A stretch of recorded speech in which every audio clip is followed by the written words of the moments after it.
Please welcome to the stage Sonya Hoo of the Boston Consulting Group and Richard Zaltzman of EIT Food.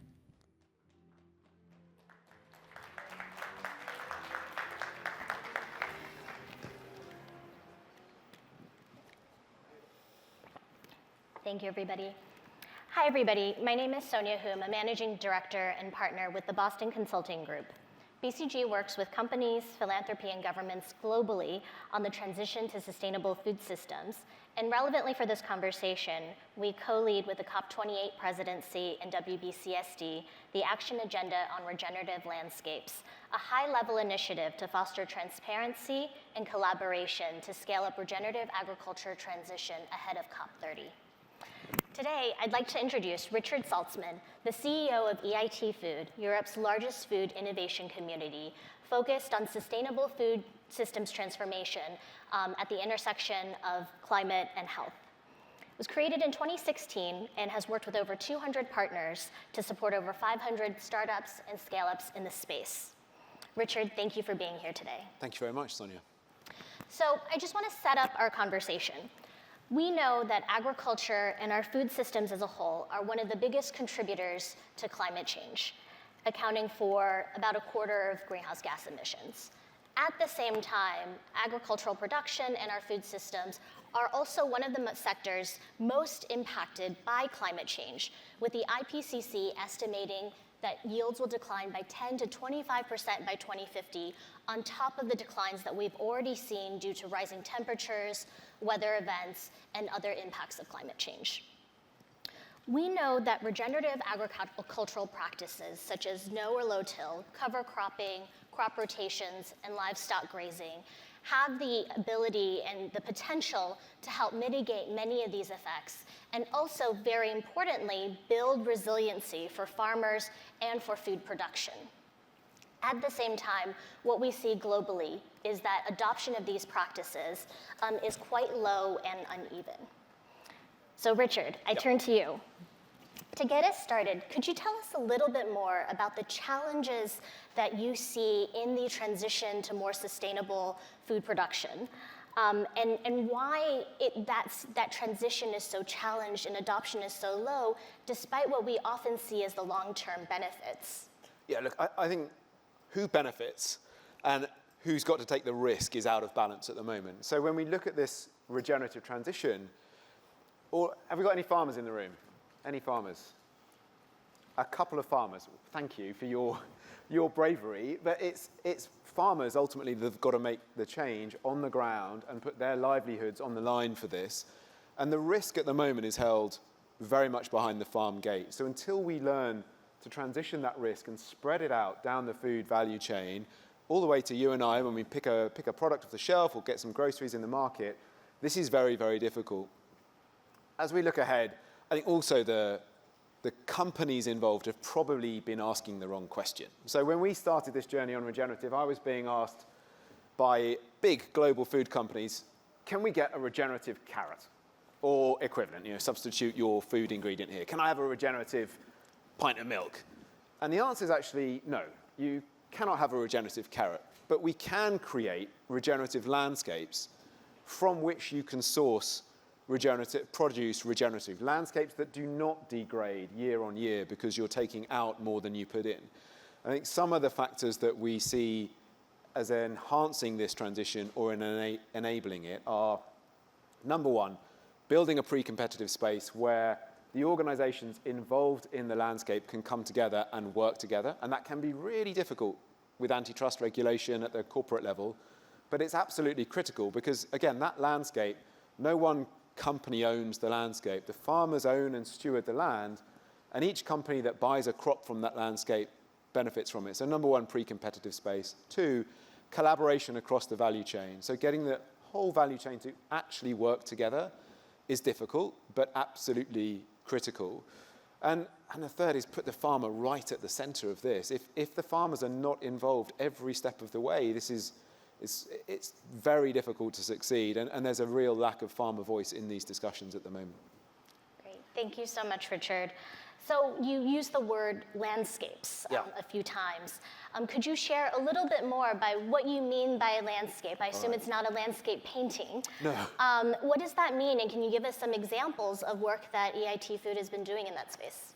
Yeah, of course. Look, everyone loves a super tight definition, and I cannot draw a black line around a landscape. But if we think about a landscape as an area where we can engage with a community of farmers and the society within that, where there's today probably reasonable consistency of what is being produced by that landscape. So it might be a row crop landscape like we see, say, in Eastern Europe, or a dairy landscape maybe in Ireland. And it's an area where we can build momentum for change by engaging the companies that are buying produce from that landscape together. So it's a little bit of a gray area. And what we've done is we've created a program of work called the Regenerative Innovation Portfolio. This is under a World Economic Forum initiative, Food Innovation Hub Europe, and we partner with an amazing organization, Food Valley, and EIT Food. We've been working together to bring the companies together and say, tell us where you're working and what you're interested in. And that's enabled us to identify areas, landscapes, if you like, in Europe where we can start to bring those companies together. We've got one active in Spain, in the Navarra region of Spain, working with 3 companies who all want to source from that. And then we start to engage farmers in that region. We start to build the program for change. We do a lot of training, and then layer on some of the additional dynamics that we need to see long-term sustainable change happen.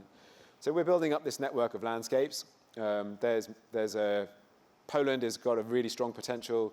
We've got a couple in France, one in Ireland, and it starts to build a network of learning between the landscapes as well. And again, this is a learning journey. The most important thing for all of us in this is to learn quickly from what is working well in one area and work out how do we transition that into other spaces. And the landscapes are really designed to do that. Again, centered around the farmer's experience of what works for them and what doesn't work for them.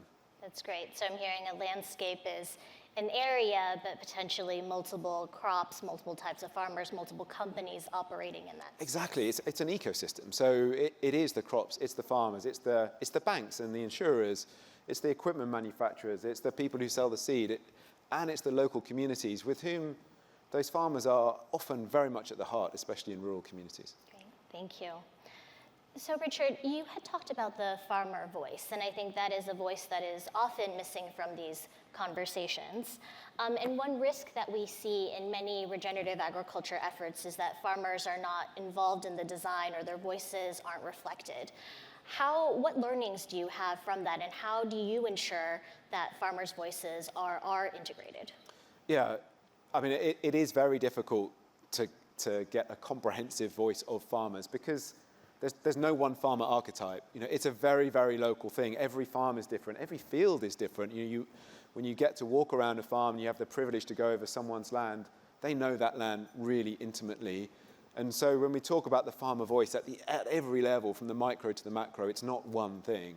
So you've got to make a real effort to do that. We partner with some amazing organizations like Climate Farmers who've been doing this for a long time. They've got a network of over 1,000 pioneering farmers who are sharing their learning. So that's really valuable to recognize we're not the ones to do this. There are other networks we can plug into. The farmer cooperatives, of course, have a huge voice, and they can aggregate what those farmers are thinking and what they need, what their concerns are. The key is to try to find ways to bring them into the dialogue. And I think I reflect back at COP last year. Farmers were like hen's teeth. You know, everybody was begging for a farmer to come and talk at their panel or be on stage. And actually, we've got to try to make it more systemic for maybe to take this conversation out of rooms like this and take it onto the farm, because it's there you really get that feeling for what's going to be needed. Yeah, absolutely. So one thing we hear a lot when we do talk to farmers, but also when we look at the economics of transitioning as a farmer, is that there are often quite clear long-term benefits from transitioning to more regenerative practices. You get improved resiliency, reduced input costs long-term. Yep. But in the short term, there is also often a 2 to 5 year transition where there's quite a bit of risk, and there's quite a bit, sometimes expense up front as well, before you start seeing those returns. Yep. And so what sort of financing innovations and mechanisms do you think we need to support farmers in that journey? If I can be quite provocative, the words financing and innovation today are miles apart. There's literally nothing happening in this space when it comes to the typical financing available to farmers. No, banks are offering bilateral collateralized loans. No, slow hand clap. You've been doing that for decades. Really, what we need to see is real innovation that looks at the landscape and says, what are the financing needs of this landscape as a whole, and how can we do that in a way that gives long-term security to farmers who want long-term security? And not every farmer does. Some like the flexibility to trade. So that might mean, for example, bringing multiple off-takers together, the companies that buy those crops, and saying, okay, you 50 companies, how can you give a 15-year contract to 1,000 farmers in one landscape? To give them the ability to think, okay, over the next 15 years, I've got flex and I've got hedge in what I grow and what I produce. So things like that, true innovation, woefully lacking so far. And we'd love to stimulate that as, doing what we do as an innovation agency. We really want to bring the finance community around the table and say, let's rethink. Today you tell me you're a bank and you can only do A. But if you don't do B and C and D, someone's going to challenge your business model. So let's bring you to the table and really innovate. And I think that will be really critical. The second is to spread that risk out along the value chain. So right now, a lot of companies are leaning over that farm gate and saying, come on, what can you do? And there's so many more things those companies can do to support the farmers. Again, with assurance, with de-risking, with long-term commitment. It's not necessarily a lot of money. A lot of it is building trust that they're going to be there for this journey alongside the farmers. Absolutely. So figuring out what are the right innovations and mechanisms and stacking them together to support the farmer in the value chain. Yeah. Great. So I'll ask a big question, zooming out. So we know that governments can play a tremendous role in supporting the transition. We've seen that in the US and Europe around the green transition in different sectors. I think we're probably a little bit behind in the agriculture and food sector on that dimension. And we've seen that agriculture around the world, highly politicized and sensitive, as we've seen protests in Europe and in other places. How should we think about engaging policymakers and regulators to set up the right set of incentives and the right enabling environment around this topic? We've got 2 minutes to go. This is a big one. Look, the Common Agricultural Policy, hundreds of billions go out every year to farmers, and it's got its own weight and momentum. But there is a desire to change that. There's recognition that it's not getting the right incentives. If we look at individual countries, actually the UK, despite the shot in the foot it gave itself with Brexit, there has been a real move in the UK to move from subsidies for production volumes to subsidies for environmental outcomes. So I do believe policymakers are trying to do the right thing broadly. It's a really difficult juggling act, and I think what will help is if, again, we unify that voice for change, bringing in the companies that are involved as well, and say, actually, we all very much want you to do this. And that's not to say the policy changes are going to happen overnight. So what we're trying to do is build momentum with the pioneers, use that innovative front edge, whether that's in landscapes with farmers, whether that's in broader technology innovation, to demonstrate if you back this with policy, you can start that unlock process. Policy is an enabler for change, but it's not the spark, right? It's the fuel for the longer term fire. So we feel there's a really important opportunity for innovation communities to show this can be done. That gives policymakers, financiers, companies the confidence to then follow that through. And then, fingers crossed, we start to see this pick up momentum. And I think, just one last thing on this, companies want change now. The dynamic, the wording is often, what's it going to take to unlock? As if that's going to open the door and suddenly it's going to just all happen overnight. Policy is more of a momentum-building activity, and this is a momentum-building activity. It's one farm by farm, person by person, we build the momentum for this change, and policy will enable that to happen at greater scale. Thank you so much. So what I'm hearing, if we were to take away a few key phrases here, one is operating not in single value chains or single companies, but at the landscape level, so you're really looking at the whole ecosystem. Absolutely. And the collaboration that's needed between different actors within that system. Second, being farmer-centered, really incorporating the voice of the farmer and thinking about the economics and the communities of the farmers when we're designing regenerative agriculture programs. Third, that we need financing innovation. And I might say, I think there are pockets of innovation that are happening out there, but not enough and not at enough scale for sure. And not just on financing, but on risk management as well.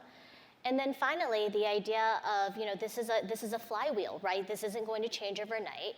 And we need the policy that's going to get that flywheel turning in a positive direction.